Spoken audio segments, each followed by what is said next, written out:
नमस्कार, मैं रचना शर्मा चढ़ती कला टाइम टीवी देख रहे सभी दर्शकों का स्वागत करती हूं। आप देख रहे हैं हरियाणा न्यूज। समाचारों की शुरुआत से पहले एक नजर आज की मुख्य सुर्खियों पर।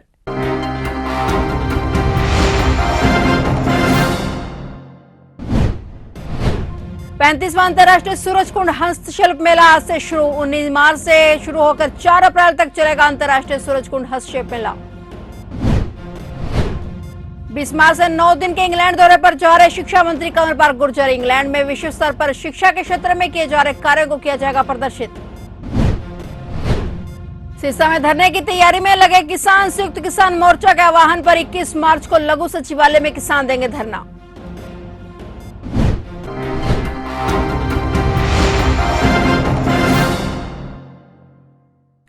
और अब समाचार विस्तार से। 35वां अंतर्राष्ट्रीय सूरजकुंड हस्तशिल्प मेला आज 19 मार्च से धूमधाम से शुरू हो रहा है। यह मेला 4 अप्रैल तक चलेगा। महामारी के चलते गत 2 वर्ष से मेले का आयोजन नहीं किया जा सका, लेकिन आज से शुरू हो रहे इस मेले को लेकर लोगों में भारी उत्साह देखने को मिला है। यह मेला दुनिया भर से पर्यटकों को आकर्षित करता है। इस बार जम्मू कश्मीर पार्टनर स्टेट और उज्बेकिस्तान पार्टनर देश हैं। इस मेले में लगभग 20 देशों के कलाकार शिल्पकार भाग लेने के लिए पहुंचे हुए हैं। इस बार मेले में आने वाले आगंतुकों की सुविधा के लिए एक ई टिकटिंग प्रणाली शुरू की गई है। इस मेले में करीब 25 लाख लोगों के आने की संभावना है। गत 35 वर्षों से यह मेला हस्तशिल्पियों, शिल्पकारों और हथकरघा कारीगरों को अपने कौशल का प्रदर्शन करने के लिए एक उचित मंच दे रहा है। यह मेला दोपहर 12:30 से रात 9:30 तक जनता के लिए खुला रहेगा। 4 अप्रैल तक चलने वाले इस मेले का उद्घाटन आज शाम हरियाणा के राज्यपाल बंडारू दत्तात्रेय और मुख्यमंत्री मनोहर लाल करने जा रहे हैं। कोविड महामारी के कारण 2 साल के अंतराल के बाद इस मेले का आयोजन किया जा रहा है। इस दौरान देश की समृद्ध हस्तशिल्प और सांस्कृतिक विरासत को प्रदर्शित किया जाएगा। इस मेले में जम्मू एवं कश्मीर एक थिंक स्टेट के रूप में हिस्सा ले रहा है, जो विभिन्न कला रूपों और हस्तशिल्प के माध्यम से अपनी अनूठी संस्कृति और समृद्ध विरासत को प्रदर्शित कर रहा है। वैष्णो देवी मंदिर, अमरनाथ मंदिर, कश्मीर से वास्तुकला का प्रतिनिधित्व करने वाला अपना घर और स्मारक द्वारा मुबारक मंडी जम्मू की प्रतिकृतियां इस साल के सूरजकुंड मेले का मुख्य आकर्षण होंगे। शिक्षा मंत्री कंवरपाल गुर्जर 20 मार्च से 9 दिन के इंग्लैंड दौरे पर जा रहे हैं। उन्होंने बताया कि इंग्लैंड में एक एनजीओ द्वारा विश्व स्तर पर शिक्षा के क्षेत्र में किए जा रहे विभिन्न कार्यों को प्रदर्शित किया जाएगा। इस दौरान विभिन्न देशों के शिक्षा मंत्री मौजूद रहेंगे और अपने अपने देश में शिक्षा के क्षेत्र में हो रहे कार्यों को बताएंगे। शिक्षा मंत्री ने कहा कि निश्चित तौर पर हरियाणा के लिए जो भी फायदेमंद होगा वह उसे लागू करेंगे। शिक्षा मंत्री के साथ हरियाणा शिक्षा विभाग के डायरेक्टर एसीएस भी इंग्लैंड जा रहे हैं। शिक्षा मंत्री कंवरपाल गुर्जर ने यह जानकारी तब दी जब वह यमुनानगर विधायक के भतीजे द्वारा ऑर्गेनिक सब्जियों की बनाई गई पहली शॉप का उद्घाटन करने के लिए पहुंचे थे। और इस अवसर पर शिक्षा मंत्री ने कहा कि यमुनानगर के विधायक घनश्याम दास अरोड़ा एग्रीकल्चर के विशेषज्ञ हैं। उन्होंने ऑर्गेनिक खेती की शुरुआत की है। उन्होंने ये भी कहा कि मुख्यमंत्री भी धरती की उर्वरक शक्ति कम होने से चिंतित हैं और तरह तरह के उपाय भी किसानों को बताए जा रहे हैं। हरियाणा प्रोग्रेसिव स्कूल कॉन्फ्रेंस के पदाधिकारियों ने हरियाणा के स्वास्थ्य मंत्री अनिल विज से मुलाकात कर अपनी मांगों से संबंधित ज्ञापन सौंपा। इस दौरान एचपीएससी की ओर से प्रदेश उपाध्यक्ष प्रशांत मुंजाल एवं प्रदेश प्रवक्ता सौरभ कपूर ने विज के सामने स्कूल संचालकों की मांग को रखा और ज्ञापन सौंपा। इस दौरान प्रशांत मुंजाल ने कहा कि हरियाणा साइंस एंड टेक्नोलॉजी विभाग की ओर से स्कॉलरशिप प्रोग्राम चलाया जाता है, जिसमें प्रदेश भर के 1000 मेधावी छात्रों को स्कॉलरशिप दी जाती है। उन्होंने बताया कि पहले इस योजना के तहत 500 बच्चे प्राइवेट स्कूलों के होते थे और 500 बच्चे सरकारी स्कूलों से आते थे, लेकिन सरकार ने इसमें बदलाव करते हुए 750 बच्चे सरकारी में 250 बच्चे प्राइवेट स्कूलों के बच्चों को लाभ देना शुरू कर दिया है। जबकि एचपीएससी का डिमांड है कि प्राइवेट स्कूलों के भी 750 बच्चों को स्कॉलरशिप का लाभ दिया जाए। वहीं उन्होंने 5वीं व 8वीं के बच्चों के लिए स्कॉलरशिप प्रोग्राम चलाने की मांग रखी। इस पर गृह मंत्री अनिल विज ने आश्वासन दिया कि उनकी मांग पर विचार करते हुए जल्द ही यह बदलाव किया जाएगा। जी, आज हमारी संस्था Haryana progressive schools conference HPSC माननीय मंत्री जी से मिली, जो कि साइंस एंड टेक्नोलॉजी मिनिस्टर भी हैं। उसके नाते हमने उनको एक ज्ञापन दिया कि जो एनटीएससी का टेस्ट होता है उसमें सरकारी स्कूल और प्राइवेट स्कूल के बच्चों में डिफरेंस आ जाता है। सरकारी स्कूल के बच्चों को ज़्यादा स्कॉलरशिप मिलता है और प्राइवेट स्कूल के बच्चों को कम। तो इसके बारे में हमने उन्हें ज्ञापन दिया। साथ में एक एनएमएमएस का स्कॉलरशिप होता है। मतलब आज हमने जो भी बातें करी वो मेधावी छात्रों की मोटिवेशन के लिए बातें करी, और एनएमएमएस जो स्कॉलरशिप होता है उसको हमने शुरू करने के लिए डिमांड करी। वो भी अभी सिर्फ सरकारी स्कूल के बच्चों के लिए है, उनको प्राइवेट स्कूल पे लागू किया जाए। विज साहब ने इसका बहुत इंटरेस्ट लिया और इन्होंने इसके लिए प्राइमरीली बोला कि हाँ, मैं ये करना चाहता हूँ और इसके बारे में स्टडी करके हमें बताया जाएगा।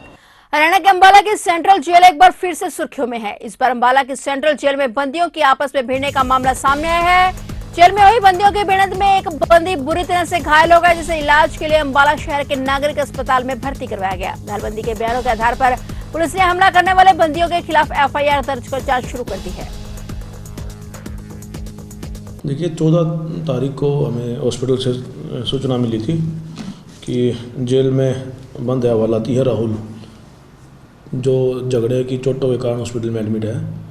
उसके ऊपर हमारे जो इन्वेस्टिगेशन ऑफिसर हैं उन्होंने जाकर उनके बयान लिए थे।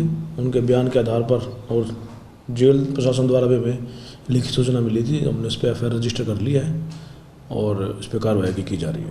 सर, क्या कुछ चोटें आई हैं? किसने चोट मारी है, कोई जानकारी मिली है? हाँ, इन्हें अंदर ही हवालाती हैं।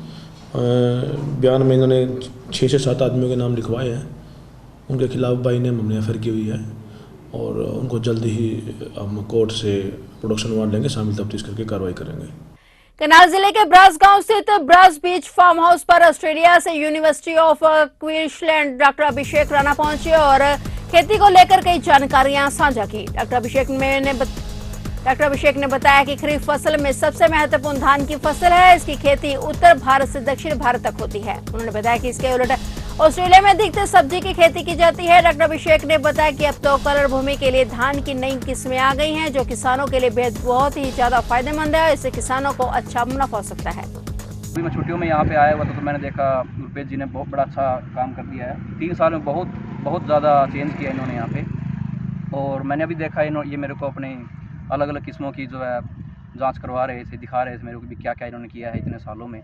और कम से कम 10 से 12 वैरायटी पे अभी काम कर चुके हैं कृषि की और राइस की, बल्कि धान बोल सकते हैं इसको आप।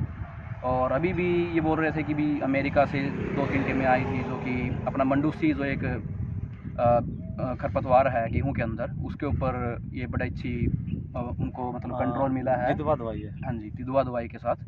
तो बड़ा अच्छा लगा मेरे को मिल करके इनसे। और ये अभी मटर के ऊपर भी बड़ा अच्छा काम कर रहे हैं, उसका भी सीड तैयार करने की यहाँ पे जो है काम किया जा रहा है। बाकी गुरप्रीत जी आपको अच्छे से बता। गुरप्रीत जी हम बात करें, गुरप्रीत जी क्या कहना चाहेंगे जो अलग अलग किस्मों की वैरायटी आप धान की जो तैयार करते हैं, और लेकिन कहीं ना कहीं सरकार भी कहती है कि जो किसानों की आमदनी दोगुनी होनी चाहिए, लेकिन आप जो बीजें तैयार करते हैं, अच्छी पैदावार देते हैं, अच्छा उनका रेट मिलता है मंडियों में, क्या कहना चाहेंगे? हाँ जी, हम अपने फार्म से 12-13 वर्षों से भारतीय कृषि अनुसंधान संस्थान का बीज लेकर अपने फार्म पे तैयार करते हैं। नई नई किस्मों की बीज होते हैं, वो तो उच्च क्वालिटी के बीज होते हैं। जैसे ब्रीडर मिलता है, ब्रीडर से फाउंडेशन मिलता है, उसकी पैदावार भी थोड़ी आम बीज से ज़्यादा होती है और शुद्धता भी होती है। तो नई नई किस्मों के बीज हम लाते हैं, तो हमारे से किसान भी यहाँ से ले जाते हैं नए नए बीज। तो हमारे आज फार्म पे अपने गांव ब्रास के डॉक्टर साहब ऑस्ट्रेलिया से पहुँचे हैं, तो इन्होंने भी विजिट किया। तो हमको देखकर बहुत खुशी हुई भी हमारे गांव के ब्रास का देखो जी लड़का ऑस्ट्रेलिया में कितना। करनाल में होली के त्योहार पर पुख्ता सुरक्षा इंतजामों के प्रशासन के दावे खोखले साबित हुए नजर आए। गांव बागपति में 2 पक्षों के बीच हुआ विवाद ट्रॉमा सेंटर तक जारी रहा। मेडिकल करवाने पहुंचे दोनों पक्ष अस्पताल में भिड़ गए। लोगों ने अस्पताल परिसर में खड़ी पुलिस की गाड़ी व अस्पताल के ट्रॉमा सेंटर में भारी तोड़फोड़ की। मौके पर पहुंची पुलिस को भी उपद्रवियों ने निशाने पर ले लिया। बचाव के कारण पुलिस की गाड़ी भी टूटी और कई पुलिसकर्मी भी घायल हो गए। तनाव बढ़ता देख अस्पताल परिसर में भारी पुलिस बल तैनात कर दिया गया है। भैया बागपति गांव से कॉल आई थी शाम को, हमारे पास के 2 पक्षों में झगड़ा हुआ है। तो वहाँ मौके पे गए थे, दोनों पक्षों को हमने शांत करवा दिया, लेकिन एक पक्ष ने दूसरे पक्ष के साथ ज़्यादा मारपीट कर रखी थी, गाड़ियाँ वगैरह तोड़ रखी थी। फिर कंप्लेंट वगैरह देने के लिए वहाँ चौकी में आए तो वो खुद ही बोले दूसरा पक्ष भी मेडिकल करवाने के लिए गया हुआ, झगड़ा कर सकता है। हम यहाँ पे आए तो दोनों पक्षों का झगड़ा स्टार्ट हो गया ना, उसके बीच में मुलाजिमों के साथ भी उन्होंने मारपीट शुरू कर दी थी। तो मुलाजिम भी घायल है सर? हाँ, मुलाजिमों को उसको चोट लगी हुई है। हॉस्पिटल में क्या कुछ हुआ सर? हॉस्पिटल में भी काफ़ी शीशे वगैरह तोड़े हुए हैं, काफ़ी ब्लड लगा हुआ है जी। यहाँ तो क्या कुछ कार्रवाई की जा रही है? अभी देख रहे हैं उनको स्टेटमेंट वगैरह जो भी उसके हिसाब से कार्रवाई करेंगे। जो पुलिस कर्मचारी जो हमारे वो काफ़ी घायल हैं? हाँ, चोट लगी है। कितने लोग हैं सर? 1-2 मुलाजिमों को ज़्यादा चोट लगी है जी। तो इनमें पहले भी झगड़ा था सर हमारे जो? हाँ, 7-8 महीने पहले दोनों पक्षों में झगड़ा हुआ था, उसमें भी केस रजिस्टर किया है। दोनों पक्षों के हमने प्रिवेंटिव एक्शन भी किया था। कहाँ के रहने वाले सर? ये बागपति गाँव के। कितने घायल हैं पुलिस? अभी कुछ नहीं कह सकते जी, घायलों का कुछ नहीं कह सकते। हरियाणा के सिरसा के किसान भी 21 मार्च को संयुक्त किसान मोर्चा के आह्वान पर लघु सचिवालय में धरने पर बैठेंगे। इसको लेकर किसान संगठन ने तैयारी शुरू कर दी है।